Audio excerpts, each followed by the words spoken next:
But most of all, I remember the people. The old men and women who welcomed us with smiles, and the children who made a foreign child feel like a neighbor and a friend, and the teachers who helped me learn about this country. Because Indonesia is made up of thousands of islands and hundreds of languages and people from scores of regions and ethnic groups. My time here helped me appreciate the common humanity of all people. And while my stepfather, like most Indonesians, was raised a Muslim, he firmly believed that all religions were worthy of respect. And in this way,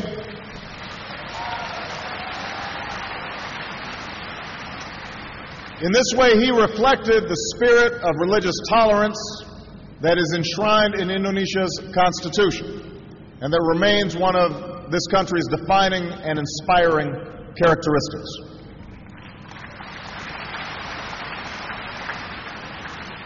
Now, I stayed here for 4 years, a time that helped shape my childhood, a time that saw the birth of my wonderful sister, Maya, a time that made such an impression on my mother that she kept returning to Indonesia over the next 20 years to live and to work and to travel and to pursue her passion of promoting opportunity in Indonesia's villages, especially opportunity for women and for girls. And I was so honored. I was so honored when President Yudhoyono last night at the state dinner presented an award on behalf of my mother, recognizing the work that she did. And she would have been so proud because my mother held Indonesia and its people very close to her heart for her entire life.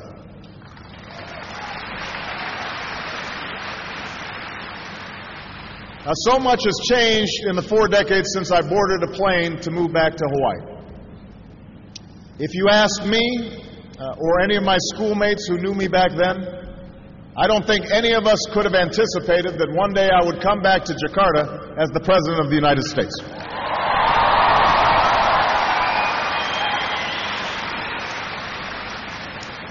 And few could have anticipated the remarkable story of Indonesia over these last 4 decades.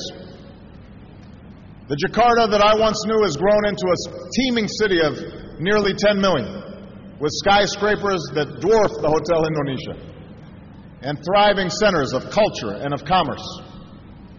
While my Indonesian friends and I used to run in fields with water buffalo and goats, a new generation of Indonesians is among the most wired in the world, connected through cell phones and social networks.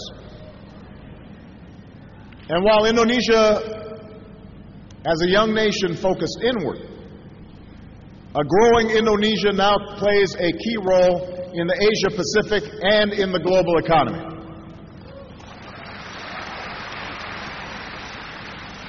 Now, this change also extends to politics. When my stepfather was a boy, he watched his own father and older brother leave home to fight and die in the struggle for Indonesian independence. And I'm happy to be here on Heroes Day to honor the memory of so many Indonesians who have sacrificed on behalf of this